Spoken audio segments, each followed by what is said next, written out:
Elle est incroyable cette étude. Elle a duré 70 ans. Il y a Ouais. eu 4 directeurs d'études, hein, parce que sur 70 ans, Oui. ça n'a pas On le été le même. dit pas, de naissance pour Et, certains. et Bonjour à tous, donc Caroline, la cofondatrice de Millet, parce que j'oublie souvent de me représenter, donc marque dédiée à l'équilibre hormonal féminin. Et on va recevoir aujourd'hui, je suis absolument ravie, donc Valérie Leduc, le docteur Valérie Leduc du centre Maison Épigénétique, donc dans le 16e arrondissement, qui va nous parler intimité. C'est un centre à la pointe de nombreuses techniques autour de la gynécologie, de la dermatologie.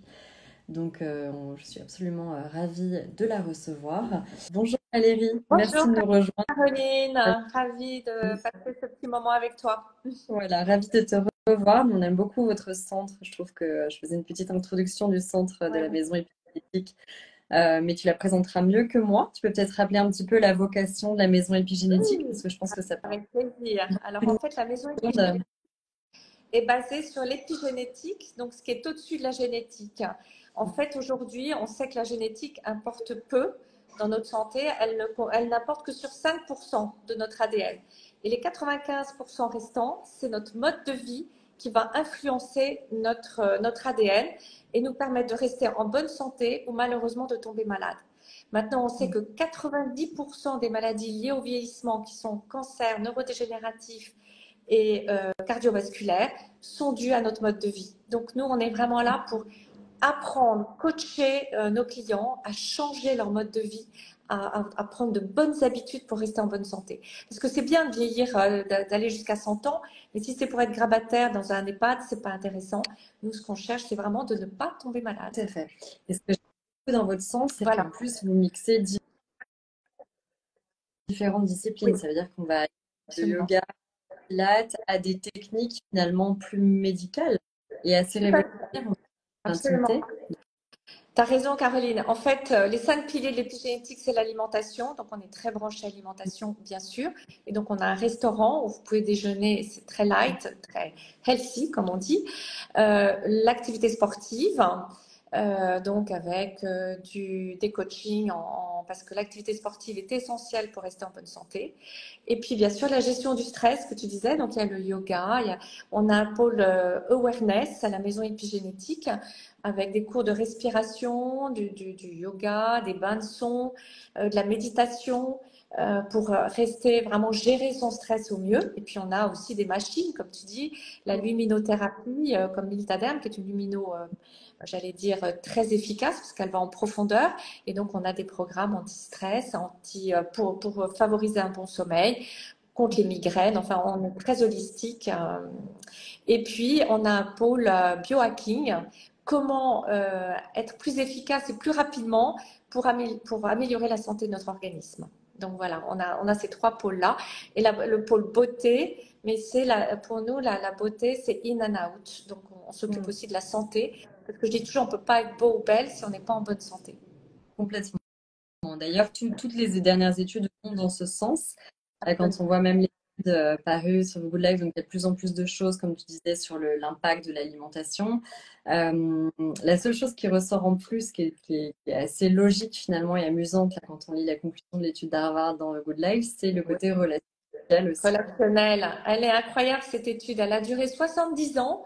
Il y a Ouais. eu 4 directeurs d'études, hein, parce que sur 70 Oui. ans, ça n'a pas On le été le même. dit pas, de naissance pour Et, certains. et C'est en fait, on interrogeait, il y avait 50% de jeunes issus d'Harvard, donc très cortiqués, issus d'un milieu, j'allais dire, favorisé, et 50% issus des banlieues de Washington, donc plutôt très simples et défavorisés.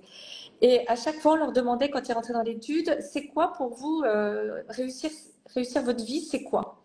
Et tous ces jeunes, qui étaient très jeunes, hein, 20 ans en moyenne, répondaient, soit c'est l'argent, soit c'est la gloire, c'est la gloire. Et en fait, c'est pas du tout ça. On les a suivis donc pendant 70 ans. Et ceux qui sont restés en bonne santé au bout des 70 ans, donc ils étaient déjà très âgés, parce qu'ils avaient plus de 90 ans, eh bien, c'est ceux qui ont eu des relations sociales extrêmement solide, surtout une famille solide, hein, j'allais dire des enfants, un conjoint, de l'amour, de l'amitié, et c'est ce qui est le plus important pour rester en bonne santé. Donc nous aussi à la maison épigénétique, on parle beaucoup des bonnes pensées et des relations sociales. On essaye de faire rencontrer du monde, on organise des conférences toujours très intéressantes où les gens peuvent se rencontrer, se faire de nouveaux amis, de nouvelles relations, et c'est très important. Oui. Mais je mets toujours l'amour en premier, c'est très très important aussi. Voilà. Et donc là, on va parler de la sphère intime hein, qui touche aussi beaucoup à l'amour, donc c'est intéressant. Voilà, on va reparler juste après sur l'intime, mais pour finir, c'est vrai que c'est intéressant parce que j'ai vu même au UK, ils vont créer un ministère de la solitude, ils sont en train de chiffrer l'impact de la solitude en termes et les réseaux sociaux et autres ont tendance à effectivement à éloigner de plus en plus. Donc c'est un nouvel ingrédient épigénétique qui est sorti de l'étude et qu'on n'avait pas vraiment dans le viseur. Donc oui, on l'a bien vu au moment du Covid.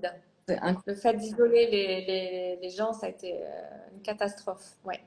On a vraiment besoin d'avoir des amis, d'avoir des relations sociales. Et même le télétravail est un problème. Hein. Moi, je l'entends parmi mes patientes. Elles me disent c'est génial parce que je perds plus de temps dans le métro. Mais mes amis, mes collègues du bureau me manquent. On n'a plus ces petits moments. Il parle des talks quand on va voir sur le marché, dans sa boutique, les petits 3 mots de small talk qu'on dit ont leur importance aussi. Donc, c'est assez amusant. On est des êtres sociaux. Donc, besoin d'intimité, je ne sais pas si c'est la meilleure transition. C'est pas mal. C'est pas mal. C'est vrai que ça fait partie d'un tabou. L'intimité, c'est un sujet très important parce que on parle des relations sociales, mais quand on n'est pas bien dans son intimité ou son corps, ça impacte aussi fortement le bien-être. Peut-être qu'on peut présenter rapidement, parce que toi, tu es très exposée aussi à ça au quotidien. Qu'est-ce qu'il peut y avoir comme grand type d'inconfort intime avant de les aborder? Bien sûr. Alors, c'est vrai que dans ma patientèle, j'ai 90% de femmes. Donc, je les connais bien et je les aime beaucoup, je les apprécie, elles sont toutes formidables. Et le bien-être intime est très important. C'est encore tabou. Alors, c'est vrai que moi, je suis en tant que médecin femme, c'est plus facile, mais même avec moi, si je n'aide pas la parole à se délier, c'est compliqué de dire voilà, j'ai des petites fuites urinaires, je peux plus danser un rock comme il y a 10 ans. Si je cours après le bus, c'est une catastrophe. Ou si j'ai un fou rire, si j'éternue, c'est une catastrophe. Mais pire donc, que ça, j'ai remarqué qu'il y a beaucoup de femmes qui se disent presque que c'est normal. Elles disent à partir d'un certain âge de plus pouvoir faire de trampoline. En fait, non. Je pense que c'est un message très fort à passer. Absolument pas normal. Et surtout, on a des techniques aujourd'hui qui sont vraiment efficaces et qui peuvent totalement les sauver Parce que c'est une vraie gêne dans la vie sociale. On parlait de sociabilité, mais si vous pouvez plus aller à une soirée danser des rock avec les copains, c'est compliqué quand même. Hein. Donc, et puis, il y a la baisse de libido qui va avec, mécaniquement. La baisse de libido. Alors, moi, j'ai tendance à dire les traitements dont on va parler après un accouchement, après des grossesses. Chez la jeune femme aussi très sportive, on a beaucoup de fuites urinaires. Donc ça arrive aussi chez les très jeunes. Et puis à la ménopause, moi j'ai envie de dire, toute femme qui arrive à la ménopause devrait avoir affaire à ce genre de traitement. Parce qu'un jour ou l'autre, ça arrive, même si elles n'ont pas eu d'enfant. Parce que le manque d'hormones va fragiliser énormément cette zone. Et ça vaut vraiment la peine de s'en occuper avant que ça arrive. Voilà. Et pourquoi les gens, qu'est-ce qui peut se passer? C'est des sports qui abîment le Oui, parce que en fait, par exemple, la course, c'est très délétère pour cette sphère-là. Le power plate, je ne sais pas si vous vous souvenez de cette mode de power plate. On a vu beaucoup de descente d'organes et d'incontinence urinaire avec ça. Donc le sport n'est pas forcément. Et d'ailleurs, à une jeune femme qui vient d'accoucher, on lui dit de ne pas faire d'abdos, d'abord de traiter le périnée, de rééduquer le périnée avant de faire des abdos. Et c'est bien la raison. Le sport n'est pas forcément bon si on ne sait pas contracter son périnée quand on fait du sport. Donc, il y a des tas de techniques à apprendre. Et avec ça, Comment petit aparté, j'ai entendu beaucoup de femmes qui me disaient qu'il y avait aussi des problèmes aujourd'hui de périnée presque trop tonique, avec donc des douleurs aussi pendant les rapports. Donc un peu la partie inverse, en disant que les femmes, à force de rentrer leur ventre, faire des abdos, être dans des logiques pouvaient avoir le problème inverse. Est-ce que tu es Oui, confrontée à non, ça parfois? non, honnêtement, j'en ai entendu parler, mais j'ai jamais eu de plainte à ce niveau-là. Moi, c'était vraiment des D'accord. plaintes. Alors, il y a ça, il y a la laxité vaginale aussi après un accouchement, quand on a eu des gros bébés. On peut avoir un vagin plus lâche, donc beaucoup moins de sensations pendant les rapports, pour monsieur comme pour madame. Donc, c'est important Ouais. de le noter et de venir s'en occuper. Et puis, après ça, il y a la sécheresse vaginale. Et ça, c'est vrai que c'est plutôt la ménopause. Faut vraiment la prendre en charge parce que c'est un inconfort terrible. Et du coup, les femmes qui en souffrent vont avoir une baisse de la libido. Elles auront peur d'avoir des rapports parce que ça fait mal. Et c'est C'est un un cercle cercle vicieux vicieux. qui s'entraîne dans le mauvais Ouais. sens. Alors que Et- la ménopause ne veut pas dire plus de relations sexuelles, bien au contraire. mais écoute, je suis On- étonnée parce que Valérie, nous, on rencontre beaucoup de femmes jeunes qui nous demandent des gels intimes. Au début, on pensait s'adresser plutôt à la femme de plus de 50 ans parce que ça concerne plus d'une femme sur deux. On a rencontré énormément de jeunes et il y en a C'est beaucoup vrai. plus aujourd'hui. Que c'est l'endométriose, le SSO, de sécheresse intime. C'est-à-dire qu'au-delà, alors je pense qu'il y a beaucoup, il y a la surhygiène. Je vais faire ce parallèle en disant attention à la surhygiène intime, c'est une zone auto-nettoyante, donc sans problème. On est censé juste nettoyer la vulve. Femmes qui savent trop avec des savons agressifs qui ne sont pas faits pour cette zone, attention, bien sûr. Et puis après ça, il y a des femmes aussi qui ont des problèmes de mycose vaginale. Nous, par exemple, sur la mycose, on va faire de la luminothérapie. La lumière bleue détruit tous les champignons. Donc, c'est rien du tout. Ça dure, la séance dure 6 minutes. Donc, c'est un embout avec de la lumière bleue qu'on met localement en intravaginal. Et en quelques séances, elles sont soulagées et elles ne sont pas sous ovules. Enfin, c'est waouh. Et puis, Génial. surtout, ah oui, c'est génial. Mm. Et ça, c'est souvent un problème qui arrive chez la femme qui se lave trop. Et ça dégrade Donc, pas la flore intime. Ça fait pas du justement, tout. Mm. l'hygiène, ça, je pense que là, ça te concerne particulièrement. Une hygiène trop poussée avec des savons agressifs Mais bien. va, entre guillemets, abîmer le microbiote de la muqueuse vaginale. Et c'est là où, Caroline, toi, tu peux agir efficacement. Très Oui, important. il y a Un bon équilibre. nous, on dit beaucoup de pas, comment dire, de pas trop toucher à la zone sur un gel intime qui n'est pas nettoyant, mais hydratant, mais qu'on peut mettre au quotidien avec des postbiotiques, vraiment entretenir la zone et qui a un côté aussi cicatrisant. Donc, voilà, on mais on travaille aussi en interne. On va un produit qui va sortir à base de probiotiques pour aider cette flore intime, parce que tu disais à partir de la ménopause, il y a de plus en plus de femmes qui ont un problème de désagréments intimes. Il faut savoir qu'il y a aussi une baisse du pH associée à la baisse des hormones et des oestrogènes qui impacte directement la flore intime. Et nous, on Et travaille beaucoup d'infections urinaires, de cystites à ce moment-là. tout à Parce que fait. ce manque d'œstrogène dans cette zone va faire flamber les cystites. Donc, c'est un espèce de cercle vicieux. Et en fait, j'ai le cas très souvent au cabinet, elles se plaignent, donc elles sont sous antibiotiques à longueur d'année, j'allais dire, c'est très mauvais sur la flore, encore une fois. Et juste si on rétablit un bon équilibre avec ne serait-ce que des ovules ou une crème à base d'œstrogène en local, on les soulage tout de suite. Donc, on soulage Bien sûr. beaucoup de Et choses. Voilà. qu'est-ce qui existe comme nouvelle technique, puisque toi, tu es très équipée voilà, à la maison épigénétique. Par exemple, j'ai un problème de périnée relâché. J'ai des sièges merveilleux. Alors, Je trouve il y qu'en a- facile à vivre. Il y a un côté, c'est pas du tout angoissant. Il y a vraiment, voilà, t'as des instruments très faciles, en fait. alors, il y a cette fameuse machine EMC là. C'est un siège rond. L'assise est plate. Et on s'assied, la colonne vertébrale très droite, les jambes un peu écartées. On reste habillé. Donc ça, c'est un truc génial parce que toutes les femmes qui ont fait de la rééducation périnéale chez leur kiné, bah, c'est un peu pénible quand même. Hein. Et puis après ça, elles rentrent à la maison avec l'appareil qui envoie des petites décharges électriques pour contracter le vagin. C'est franchement très désagréable. Là, alors pas du tout. Vous restez habillé, juste assise. On vous demande de ne pas avoir votre téléphone à côté parce que ce sont des ondes électromagnétiques qui vont donc être envoyées au niveau du périnée et qui vont provoquer des réactions que vous êtes incapable de provoquer vous-même. En fait, c'est tellement puissant qu'en fait, en 6 à 8 séances, moi je conseille plutôt 8 séances, on récupère, j'allais dire, presque un périnée en béton. Donc ça fait pas mal, ça dure une demi-heure, c'est 12 000 contractions en une demi-heure.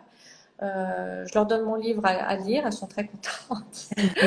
Et puis, ça passe très vite. Et très vite, elles me disent, mais c'est incroyable, je suis soulagée. Et ce que je voudrais dire, c'est que ça soulage aussi tous les problèmes d'incontinence fécale. Il n'y a pas que les incontinences urinaires, parce que en fait, ça va faire contracter de l'anus jusqu'à l'avant du périnée. Donc, Oui, le c'est tout le périnée, périnée. le hamac, Ça va jusqu'à l'anus, qui hein, bien est sûr. Et le d'ailleurs, muscle de l'anus est très, très important. oui, on parlait de sécheresse vaginale, je tiens à le dire, parce qu'on a beaucoup de témoignages des sécheresses anales, en fait, des sécheresses des muqueuses, on ne parle pas assez. Et il y a beaucoup de femmes qui constatent des démangeaisons aussi à cette zone, donc des gels aussi peuvent se mettre à ce niveau. Et en fait, effectivement, les sécheresses des muqueuses, les yeux secs, voilà, la bouche sèche, on entend parler aussi, et tout ça, c'est des choses qui vont ensemble et qui se traitent très bien avec des Bien sûr. acides gras, avec des gels adaptés. Donc, il Et faut pas. les acides gras, l'arbousier, par exemple, c'est vraiment une huile qui va directement sur les muqueuses et qui va réhydrater les muqueuses. Mais bon, tout ça, tu connais ça encore mieux que moi. Et franchement, cette machine, donc, c'est c'est vraiment destiné, j'allais dire, aux hommes aussi, parce que ça va leur donner des érections plus puissantes et des sensations, parce qu'on le propose aussi beaucoup pour améliorer l'orgasme au moment des relations sexuelles. Donc, c'est vraiment un confort, j'allais dire, spécialement pour la femme après un accouchement, si elle est très sportive, mais aussi à la ménopause. Et ça va avoir un impact aussi sur sa vie sexuelle parce que elle aura des un périnée qui est remusclé au bout de 6 à 8 séances. Après, est-ce qu'il faut entretenir ou est-ce que ça Alors, va moi, se... de faire, vous savez, la gymnastique à la maison sans l'appareil. Hein, c'est juste au bureau, derrière votre ordi, voilà, vous contractez l'anus et ça monter vers le nombril, tout à fait. Un peu comme les... On fait du pilates, je pense que celles qui connaissent bien le pilates, on leur apprend. Le yoga aussi, hein, on muscle beaucoup le périnée pendant le yoga. On apprend à respirer en contractant tout le périnée. Donc aujourd'hui, il y a des tas de techniques, enfin de sports à la mode, j'allais dire, qui prennent en charge vraiment le périnée de façon efficace et ça c'est très chouette. Donc je leur conseille vraiment de faire du yoga, du pilates après. Et puis à la maison, tout simplement, oui, c'est essentiel. Essentiel. C'est la base du temps, aussi bien figuré que là, c'est-à-dire on voit tout de suite quand il y a des signes de relâchement, c'est effectivement, tu parlais des fuites, tu parlais d'être moins bien dans sa vie sexuelle. Maintenant, qu'est-ce qui se passe, par exemple, en cas de descente urinaire, on en parlait tout à l'heure, de descente d'organes, pardon, on en parlait tout à l'heure, quand on a tendance à avoir un peu alors, ça, donc, l'MCLA, c'est pas pour les descentes d'organes, c'est vraiment pour un périnée qui est affaibli dû à un manque d'hormones ou dû à une grossesse, un accouchement un peu. Bon, par exemple, les femmes qui ont des forceps, c'est compliqué. Le prolapsus, c'est-à-dire la descente d'organes, hein, qui est souvent due à des accouchements, hein, ça, on ne le fait pas avec l'MCLA, on va le faire avec le laser. En fait, au niveau de cette zone intime, ce qui est très important, c'est le tissu conjonctif du vagin qui va soutenir toutes les structures avoisinantes. Et même dans les fuites urinaires, moi, je fais du laser avec le Photona, qui est un laser erbium, hein, donc qui a juste la bonne longueur d'onde, un 2940 nanomètres. Donc, il va cibler, j'allais dire, l'eau des muqueuses et on va chauffer très doucement, c'est indolore, toute la muqueuse vaginale. Et quand il y a un problème de fuite urinaire, on va chauffer la face antérieure du vagin particulièrement, parce que c'est la face antérieure du vagin qui va soutenir l'urètre. L'urètre étant le canal par lequel on fait pipi. Donc, et ça retient aussi la vessie. Donc, nous, pour les prolapsus, c'est un autre protocole. En fait, avec le laser, on a un protocole donc fuite urinaire. On a un protocole aussi laxité vaginale. On a un protocole sécheresse vaginale et on a un protocole prolapsus. Et le protocole prolapsus va... C'est parce que prolapsus, c'est le cas le plus grave, entre guillemets. C'est une sorte de descente d'organes. Et vous le faites, vous pouvez le faire au laser, donc de manière... Ça, c'est Oui. Alors, c'est les prolapsus légers. Hein. Dès que le prolapsus est plus important, c'est malheureusement chirurgical, mais ça s'opère. Hein. Il ne faut pas rester avec ça. Mais quand c'est léger, nous, on améliore tellement les structures de soutien, dont le tissu conjonctif de la paroi vaginale, que ça va soutenir complètement et remonter les organes. Donc, ça marche bien. Hein. C'est pas douloureux. On fait 5 séances une fois par mois. Voilà. La seule contrainte après le laser, c'est pas de relation sexuelle pendant, allez, une petite semaine. Voilà. Bon. Il faut le savoir. Désolée, il y a des petits. Voilà. Comment ça fonctionne le laser? Parce que j'ai vu des choses très prometteuses autour de la sèche intime aussi à traiter le laser. Comment ça fonctionne? Alors en fait, nous, on a un spéculum dans lequel on insère une sonde laser. Donc le spéculum, nous, enfin, je vais dire à usage unique. Hein, après ça, il est jeté. Et donc on introduit donc l'ensemble, le spéculum et la sonde laser dans le vagin. Et pendant la séance, la sonde laser va tourner. Et par exemple, je parlais tout à l'heure des fuites urinaires, surtout de traiter la paroi antérieure du vagin. On voit très bien que la circonférence, le tour postérieur, il ne se passe rien. Et dès que j'arrive sur la face antérieure du vagin, je vois le laser qui clac, clac, clac, clac, envoie des impulsions. Donc, ce sont des impulsions très douces de chaleur qui vont donc régénérer le tissu conjonctif du vagin et donc soutenir toute cette partie-là. Et donc, ça dure très peu de temps. Hein. Par exemple, sur la séance la plus longue, c'est le prolapsus et la continence urinaire. Parce que la continence urinaire, on va faire cette première passage avec la paroi antérieure du vagin. Le deuxième passage va prendre toute la circonférence du vagin. Et la dernière séquence de la séance, c'est une sonde extérieure et je vais chauffer la vulve, les petites lèvres et je vais même aller jusqu'au clitoris pour augmenter le plaisir. Elles sont toutes en général d'accord. Voilà. Et donc, ça se résout en combien de temps en général? 5 séances, un mois d'intervalle. Voilà. Et l'idéal, surtout quand ce sont des petites fuites urinaires, c'est de faire les deux en même temps, l'MCLA et le laser. Parce que l'MCLA va travailler donc une espèce de plancher musculaire pelvien et avec le laser, on traite le vagin, quoi, vraiment l'intérieur. Et par exemple, pour la sécheresse, on va travailler vraiment au niveau de la muqueuse et on va revasculariser la muqueuse et on va lui redonner une bonne tropicité et on va oublier ces problèmes de sécheresse qui sont très pénibles. Et est-ce que tu vas travailler également sur des gels intimes? Tu vas conseiller des gels intimes à côté? Mais bien sûr, pourquoi s'en priver, hein, je veux dire, alors elles sont très soulagées, mais les gels intimes, c'est sans danger et c'est un vrai confort. Donc il faut vraiment pas, il n'y a pas de honte à ne pas lubrifier comme quand on avait 20 ans. Hein, c'est pas... Et comme tu disais très clairement, il y a des jeunes femmes qui ont déjà des soucis de sécheresse. Donc c'est pas. Mais déjà, en fait, quand on a un problème de sécheresse, souvent c'est qu'il y a un problème d'atrophie de la muqueuse vaginale. Donc en fait, par exemple, les jeunes femmes qui ont peu de rapports sexuels vont avoir un problème d'atrophie vaginale. Nous, on le voit très bien à l'examen gynéco si la patiente a une vie sexuelle épanouie ou pas. Ça se voit tout de suite. Donc une femme qui n'a pas d'activité sexuelle, sa muqueuse vaginale va s'atrophier.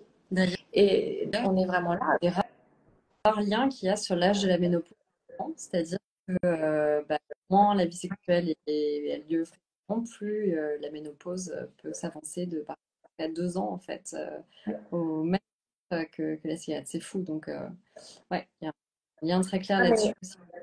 Ah oui, non, mais en fait, j'insiste beaucoup sur l'amour et l'épigénétique, mais j'ai écrit plusieurs articles sur les bienfaits de l'acte sexuel.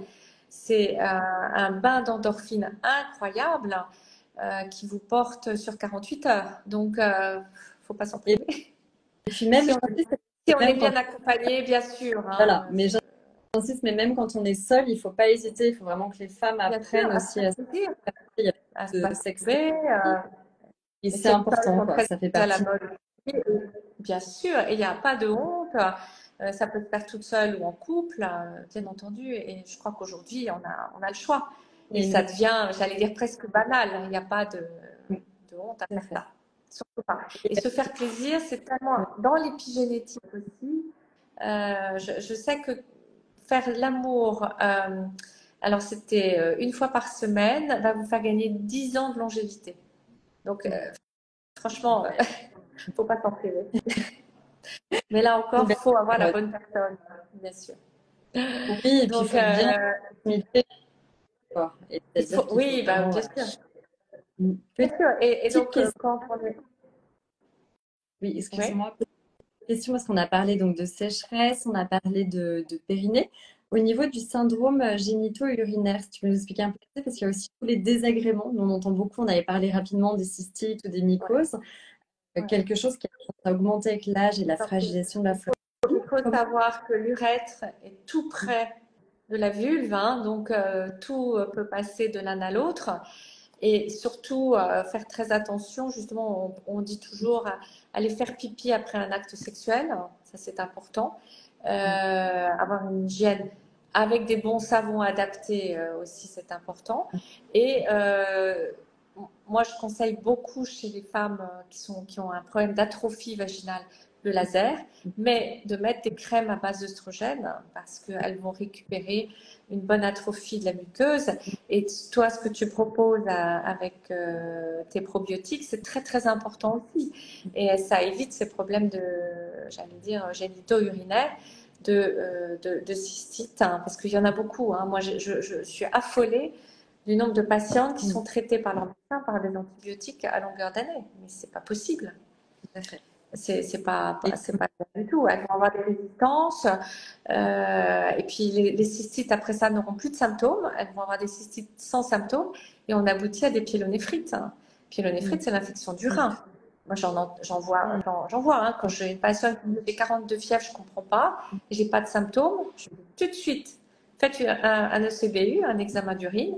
En général, il y a une infection énorme. Et puis, on découvre une pyélonéphrite derrière. Hein.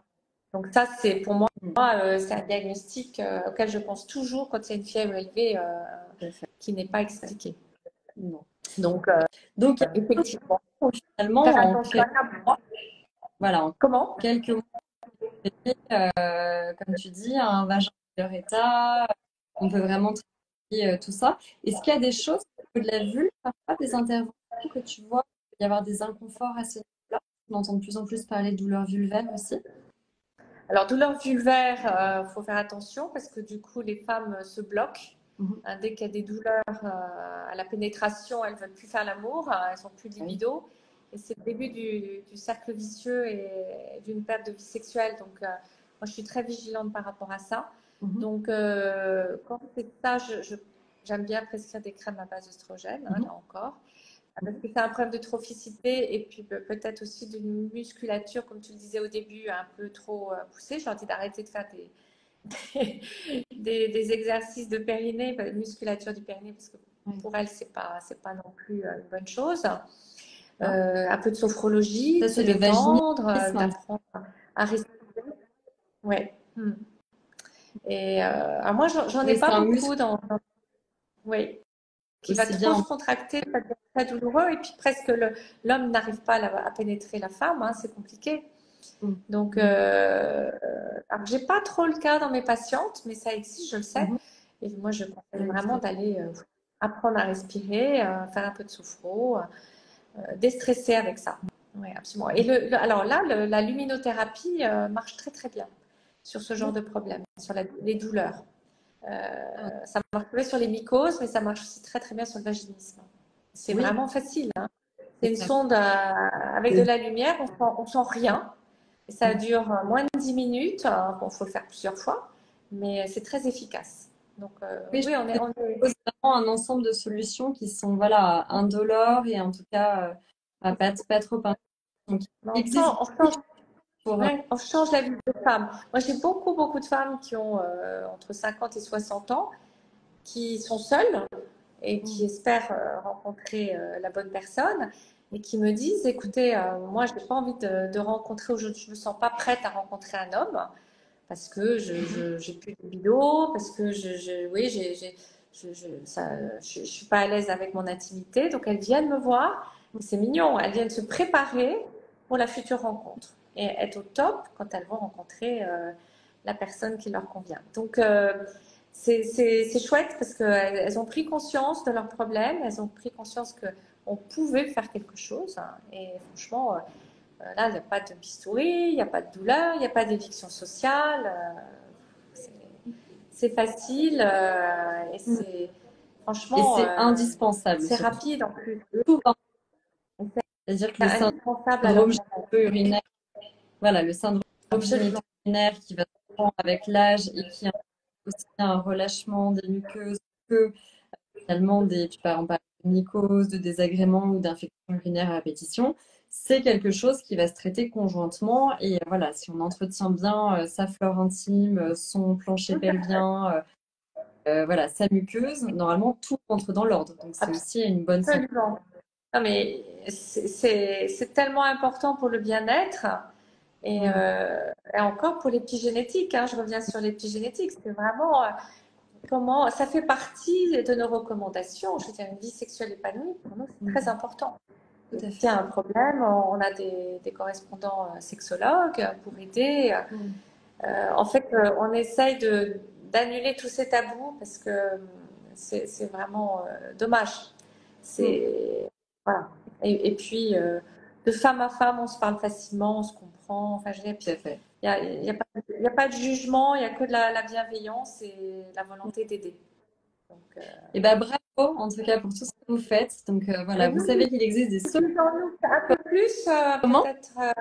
Dis-nous un peu plus, toi, ce que tu proposes avec tes compléments sur la flore, parce que ça, je trouve ça très intéressant. Alors voilà, nous on n'est pas dans le traitement comme toi à proprement parler quand il existe justement des prolapsus avancés, de la Oui, sepsis intime avancée. Donc on est vraiment de retour à l'état d'équilibre du corps avec des solutions naturelles et sans hormones, sans phytohormones, parce qu'on a pensé à toutes les femmes qui sortaient d'un cancer ou d'une hormonothérapie. Ou donc, on a voulu cibler les populations un petit peu fragiles à qui c'était pas toujours conseillé.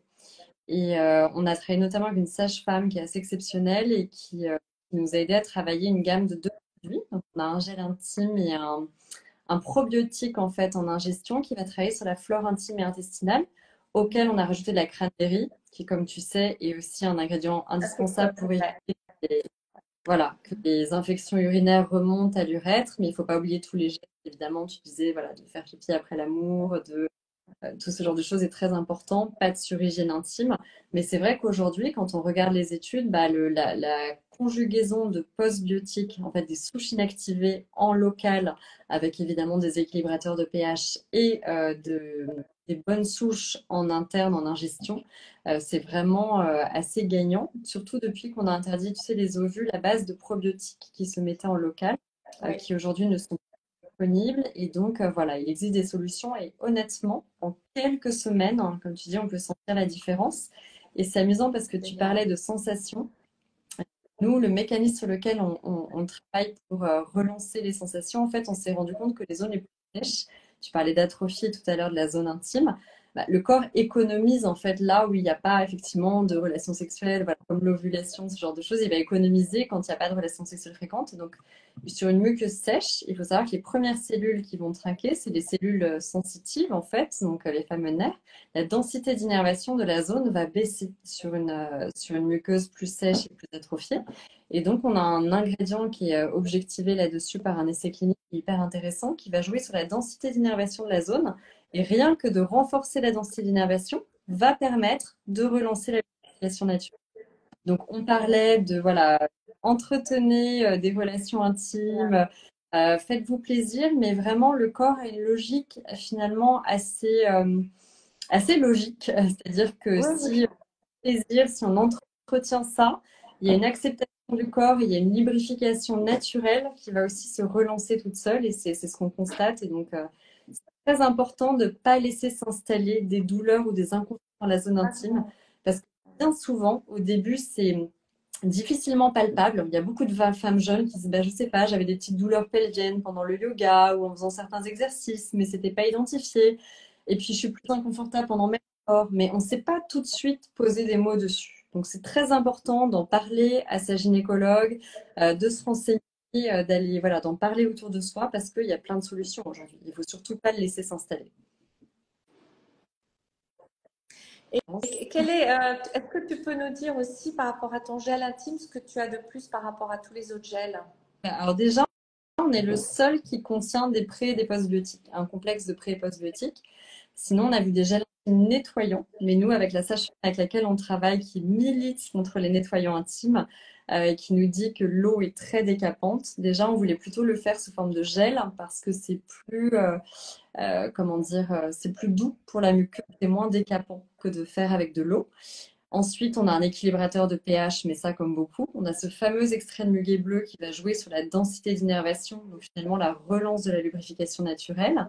Et ensuite, on a évidemment tous les ingrédients apaisants, hydratants, comme l'aloe vera, l'acide hyaluronique. Et surtout, un petit bonus, mais on a beaucoup travaillé avec les femmes et les trois quarts des gels étaient finalement très coulants. Donc elles n'aimaient pas le sentir. Et les ovules aussi, ça coule dans la culotte, c'est pas très confortable. Et donc, nous, on l'a travaillé en travaillant une texture bioadhésive. Ça veut dire qu'il va vraiment adhérer plus spécifiquement aux muqueuses avec une texture qui va adhérer aux zones un peu humides et donc qui ne coule pas du tout, qui ne se sent pas. Ça veut dire que même dans des inconforts, mais pas de sécheresse installée, on ne le sent pas.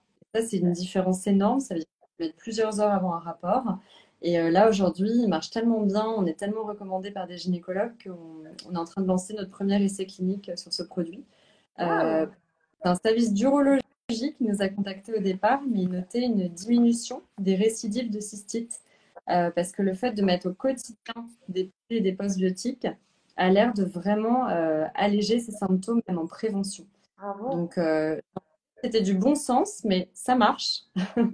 Donc, on est Donc, très contents. tu conseilles de le mettre avant le rapport ou par exemple tous les matins en partant au bureau?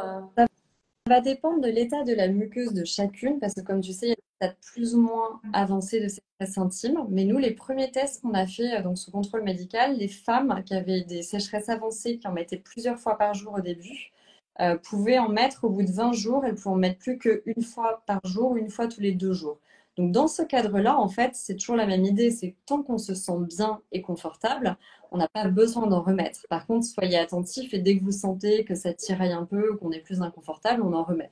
Mais dans ce cadre-là, on peut en mettre plusieurs heures avant un rapport. C'est quand même plus confortable et plus sexy que de devoir sortir son lubrifiant juste avant un rapport. Oui, bien sûr. Super. Voilà. Bravo. Bravo, tes produits sont Ah, bref, magnifiques. donc je J'adore. pense que vous avez toutes les solutions en main pour reprendre votre Ouais, intimité. je suis d'accord. Franchement, il ne faut pas hésiter Ouais. à venir nous voir et poser des questions parce qu'on peut vraiment aider facilement. Et sans Donc voilà, maison doute. et 13e. Merci beaucoup Valérie.